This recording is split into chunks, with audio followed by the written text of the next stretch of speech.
सरकारला दुःखाची जाणीव करून देणे हा जर गुन्हा असेल तर तो गुन्हा मी केलाय आणि त्यासाठी तुम्ही द्याल ती शिक्षा भोगायला मी आज तयार आहे. अहो सरकार, तुम्हीच आम्हाला सांगा, आम्ही जगायचं की नाही?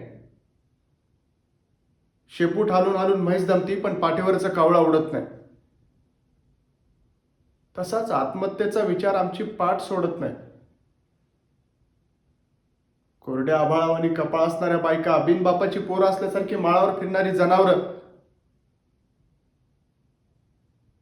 हे सगळं गावाला नजर लागली म्हणून नाही झालं सरकार.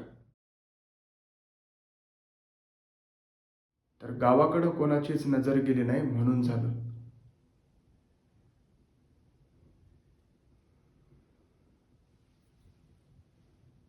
कधी कधी वाटतं मी शिकलो नसतो तर किती सुखी राहिलो असतो. अन्यायाची जाणीवच झाली नसती. देवाचा कोप झाला म्हणून बसलो असतो एखाद्या कोपऱ्यात, तुमच्या लाल दिव्याला हात जोडत.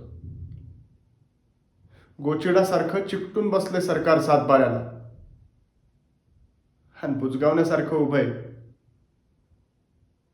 आभाळ सावत्र वाटतं आईवानी, दुष्काळाचं कुरूप ठणकत चाललंय.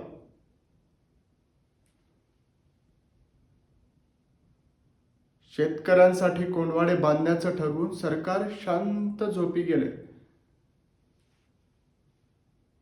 देश आर्थिक महासत्ता होण्याचं स्वप्न बघायला खिचडीसाठी शाळेत जाणाऱ्या पोटानं चोरून आणलेली 2 घास खिचडी खाताना त्याच्या बापाला अभिमान वाटावा पोराचा की स्वतःच्या जगण्याची लाज अजून अंत पाहू नका सरकार. शेताचा मसनवाटा झाला. ज्या दिवशी शेतमालाला भाव मिळत नाही म्हणून उभं पीक जाळतो आम्ही, त्या दिवशी तुमच्या नावचा सुताजात पाळतो. अहो आता तरी विचार करा. नाहीतर एक दिवस 1 किलो गव्हासाठी तुम्ही अख्खा देश गहाण ठेवला असेल आणि त्या दिवशी ध्यान ठेवून बघा.